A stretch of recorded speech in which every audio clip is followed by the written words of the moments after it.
Shalom, pemirsa yang diberkati Tuhan. Kembali kita bertemu dalam seri pelajaran Sekolah Sahabat. Kita akan mendengarkan Sekolah Sahabat pada sore hari ini. Sebelumnya mari kita berdoa. Bapa di surga, sebelum kami menerima firman-Mu menjadi bekal kami dan makanan kami dalam rohani kami, izinkan hamba memohon berkat-Mu.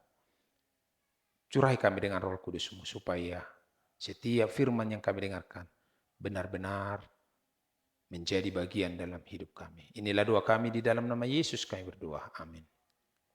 Pelajaran Sekolah Sahabat Rabu 9 Agustus 2023 memberikan pemberian dari Kristus yang dipermuliakan.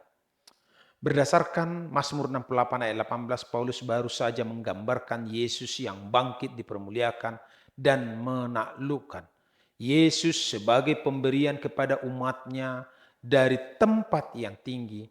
Apakah karunia yang Yesus berikan dan untuk tujuan apakah itu? Efesus 4 ayat 11 sampai 13. Efesus 4 ayat 11 sampai 13 berkata, dan ialah yang memberikan baik rasul-rasul maupun nabi-nabi, baik pemberita-pemberita Injil maupun gembala-gembala dan pengajar-pengajar untuk memperlengkapi orang-orang kudus bagi pekerjaan pelayanan, bagi pembangunan tubuh Kristus, sampai kita semua telah mencapai kesatuan iman dan pengetahuan yang benar tentang anak Allah. Saudaraku, kedewasaan penuh dan tingkat pertumbuhan yang sesuai dengan kepenuhan Kristus.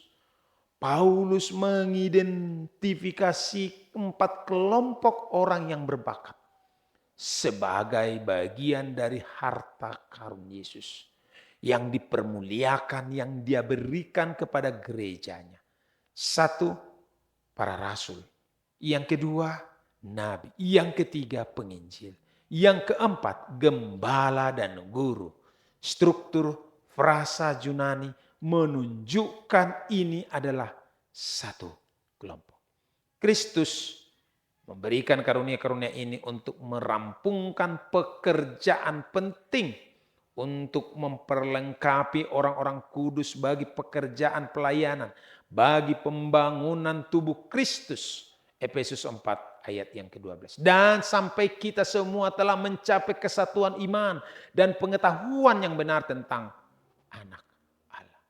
Kedewasaan penuh dan tingkat pertumbuhan yang sesuai dengan kepenuhan Kristus. Efesus 4 ayat 13. Poin terakhir sangat penting bagi pergerakan awal umat Advent yang merenungkan karunia rohani.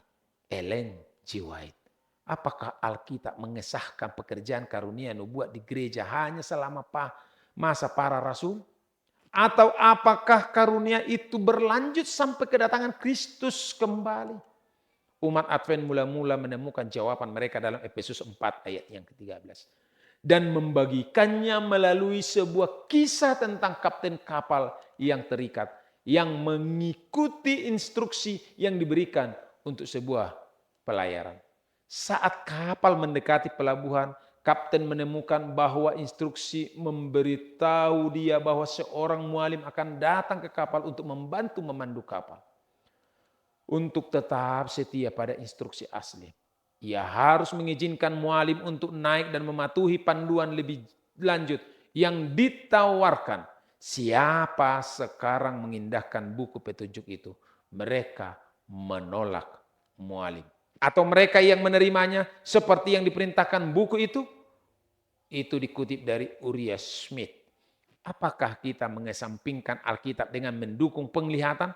Review and Herald 13 Januari 1863 halaman yang ke-52. Kita hendaknya berhati-hati ketika kita mengidentifikasi gembala atau pendeta, guru dan penginjil, karena kita memikirkan posisi ini dalam konteks dan waktu kita sendiri. Sejauh yang dapat kita tentukan pada zaman Rasul Paulus, ini semua adalah para pemimpin awam. Gereja yang melayani gereja-gereja di Efesus, bandingkan 1 Petrus 2 ayat 9, Kisah Para Rasul 2 ayat 46, Kisah Para Rasul 12 ayat 12, Yesaya 5 ayat 4. Apakah lagi yang harus diperbuat untuk kebun anggurku itu yang belum kuperbuat kepadanya?